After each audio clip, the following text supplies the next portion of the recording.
Il y a quelques jours, je tombe sur une vidéo d'une personne qui interviewait un expert du cerveau, un professeur de médecine, et donc il donnait des informations par rapport à des recherches scientifiques par rapport aux rêves.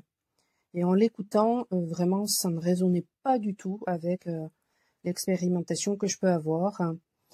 Et j'ai pas pu regarder la vidéo dans son intégralité parce que tout simplement, lorsque je regarde par exemple une vidéo et que vraiment ça ne résonne pas, eh bien, je ressens que mon corps en fait se met dans un état de malaisance. Donc je suis obligée finalement d'arrêter d'écouter des choses qui voilà qui pour moi sonnent fausses.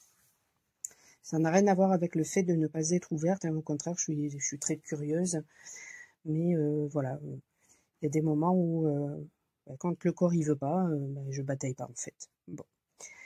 Alors ceux qui me connaissent et qui me suivent savent, puisque je l'ai déjà transmis de nombreuses fois, que les chamans sont des rêveurs. Alors ce ne sont pas que des rêveurs, hein, mais ce sont des rêveurs conscients. Alors c'est quoi justement un rêveur conscient? Ce sont des personnes qui ont la faculté, en fait, lorsqu'ils rêvent, déjà d'une part, d'avoir conscience qu'ils sont en train de rêver. Moi, personnellement, ça m'est déjà arrivé, alors que j'étais en train de rêver, d'avoir conscience que j'étais en train de rêver. Ensuite, ce sont des personnes qui, lorsqu'elles rêvent, eh bien, ont la faculté de réfléchir, de réagir en fonction de ce qui se passe, de ressentir. En tout cas, c'est mon cas. Et donc, du coup, lorsque j'écoutais cette vidéo de cet expert du cerveau, eh bien, je posais la question en commentaire. J'aimerais bien savoir justement, eh bien, ce que pense ce professeur par rapport à ces personnes qui font justement des rêves lucides. Et là, il y a une personne qui m'a répondu en me demandant d'être peut-être un petit peu plus explicite par rapport à ce que je transmettais.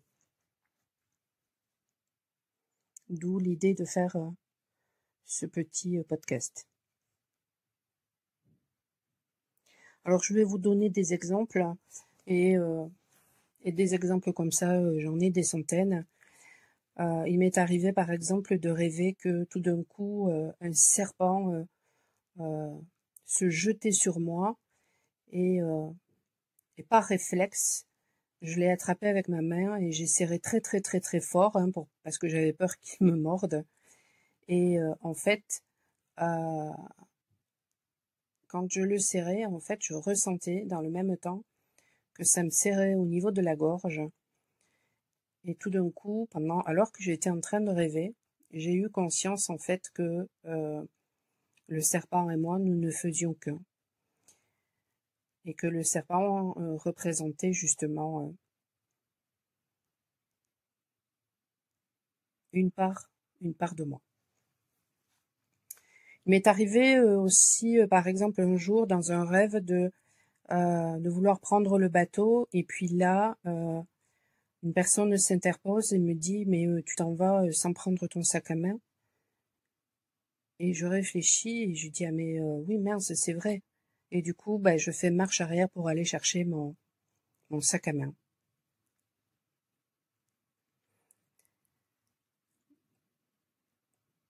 Donc en fait les chamans justement lorsqu'ils rêvent ont cette faculté de pouvoir pas juste être observateurs d'images, pas juste spectateurs, mais de réfléchir, de réagir et d'agir en fonction de ce qui se passe et même de ressentir.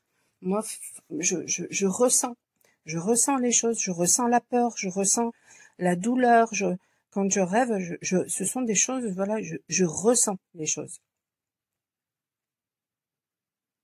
Il m'est même arrivé, par exemple, un jour, J'étais assise dans un endroit et tout d'un coup, face à moi, au loin, je vois l'agresseur que j'ai pu avoir lorsque j'étais adolescente, qui venait dans ma direction avec des copains. Et en fait, je me suis levée pour aller fermer la porte justement pour pas qu'il entre. Donc du coup, voilà, c'est vraiment, on a cette faculté en fait, voilà, d'être lucide pendant les rêves, d'être conscient, pour certains de ressentir hein, même et d'agir en fonction de ce qui se passe. Alors comment ça se fait que nous arrivons à ça? Tout simplement, ça fait partie de notre initiation, mais personnellement, je pense que c'est possible pour beaucoup de gens à partir du moment justement où il y a tout un travail qui se fait et qui fait que nous emmagasinons beaucoup d'énergie de façon à ce que notre corps de rêve puisse acquérir de plus en plus d'énergie et de puissance. Sans quoi, ça n'est pas possible. Et ce travail, en fait, c'est un travail d'individuation, c'est-à-dire que c'est un travail de déconstruction de tous nos schémas limitatifs, des archétypes que nous jouons. C'est un travail de lâcher prise, c'est un travail qui nous amène à la foi, à la véritable foi, c'est-à-dire à la confiance, et qui nous amène à être dans l'ici et maintenant. Et ce travail fait que petit à petit, ça nous permet d'acquérir de plus en plus d'énergie et donc de permettre à notre corps de rêve d'acquérir de plus en plus d'énergie et de force. Et au bout d'un moment, justement, on s'aperçoit, eh bien, lorsqu'on est chaman, que nous avons un double. Et tout le monde a un double, mais simplement les gens ont oublié. Pourquoi? À cause de la peur. Ce monde est fait de peur et tout est fait pour nous maintenir dans la peur. Pourquoi? Tout simplement parce que déjà d'un, ça sert certaines personnes hein, qui gouvernent ce monde. Et je l'ai un petit peu expliqué dans mon commentaire, alors c'est peut-être pour ça que mon commentaire avait été supprimé, je ne sais pas. Mais aussi parce que la peur fige. Lorsque nous vivons quelque chose qui nous fait peur, nous sommes dans un état de sidération, nous sommes complètement figés. Donc finalement, lorsque ce monde ne fait que transmettre des peurs, qu'est-ce qui se passe? Ça nous fige et de cette façon, nous pouvons être beaucoup plus facilement manipulables. Et lorsque nous sommes dans la peur, notre point d'assemblage reste fixe. Alors c'est quoi ce point d'assemblage? C'est un point qui permet justement d'assembler tous nos corps énergétiques. Et lorsque nous sommes dans la peur, ces corps énergétiques n'ont pas beaucoup de force et de puissance. Et lorsque le point d'assemblage reste fixe, nous ne pouvons pas voir la réalité des choses. En fait, c'est parce que justement il est fixe que nous voyons le monde tel que nous le voyons avec nos yeux. Mais par contre, voilà, certaines personnes, et notamment les chamans, ont la faculté d'avoir leur point d'assemblage qui bouge. Ils ont aussi la faculté de le faire bouger chez les autres. Et ainsi, nous pouvons voir la réalité des choses, en fait. Pas simplement la réalité que nous pouvons voir avec nos yeux. Alors, ce point d'assemblage, il est nécessaire qu'à la fois il bouge et qu'à la fois il reste fixe. Parce que s'il ne fait que bouger, à ce moment-là, nous pouvons avoir de gros problèmes d'ancrage. On est sur Terre, il ne faut pas l'oublier. Mais s'il ne bouge pas du tout, s'il reste fixe, à ce moment-là, c'est pareil, hein, ça peut nous créer des problèmes, justement. Parce qu'à ce moment-là, on n'est pas du tout connecté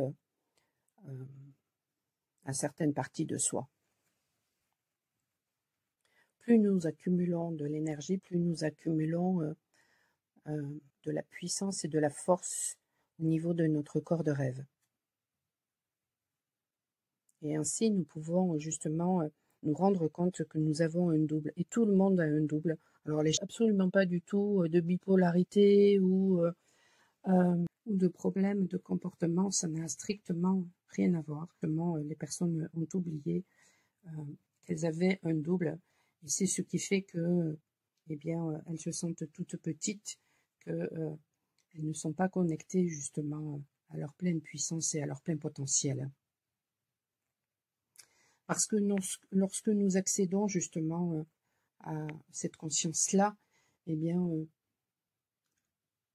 à ce moment-là, c'est notre double qui prend le gouvernail. Alors, les alchimistes vont parler de l'œuvre rouge, les chrétiens vont parler de la gloire de Dieu. En tout cas, c'est à ce moment-là, voilà, que nous devenons créateurs et que les choses se manifestent avant même que nous les pensions. D'où l'intérêt de nous maintenir dans la petitesse, justement, dans le fait de croire que nous sommes tout petits et donc de nous maintenir dans la peur parce que, justement, si nous devenons créateurs, non seulement nous ne sommes plus du tout dans la peur, nous ne sommes plus manipulables, mais en plus, eh bien, nous ne devenons pas des créateurs et ceux qui veulent justement que les choses restent telles qu'elles sont depuis des siècles, eh bien,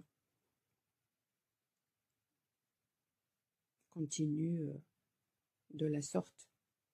Alors qu'au contraire, justement, lorsque petit à petit, on déconstruit toutes nos limitations, on trouve notre individuation, eh bien, lorsqu'on lâche prise et qu'on se fait confiance et lorsqu'on est dans l'ici et maintenant, petit à petit, et lorsqu'on se reconnecte justement à cette puissance et à cette créativité, et bien justement, à ce moment-là, nous avons la faculté, et bien,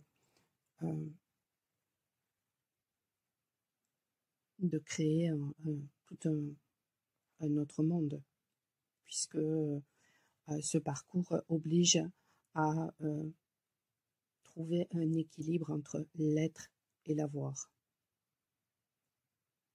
Alors que le fait de nous maintenir dans la peur nous oblige à ne rester que dans l'avoir. Nous maintient dans l'avoir. Et lorsque nous faisons des rêves conscients, eh bien, nous permettons justement à la réalité de se transformer.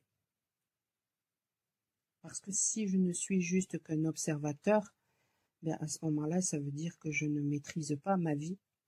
Je ne suis que l'observateur de ma vie. Je subis. Alors qu'au contraire, si je prends conscience de ce qui se passe et que, en fonction de ce qui se passe, je modifie les choses, là où par le passé je me laissais faire, quand mon bourreau arrive dans mon rêve et que moi je me lève pour aller fermer la porte, eh bien, en fait, le message est envoyé que c'est terminé. Il n'y a plus jamais personne, finalement, qui me fera du mal. Je ne me laisserai plus faire.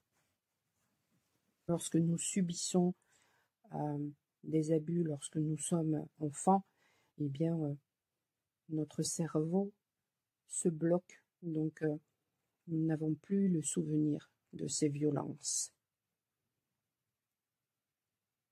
Alors, certains enfants s'en rappellent, et puis d'autres, justement, par protection, le cerveau bloque, et donc il n'y a plus du tout de souvenirs.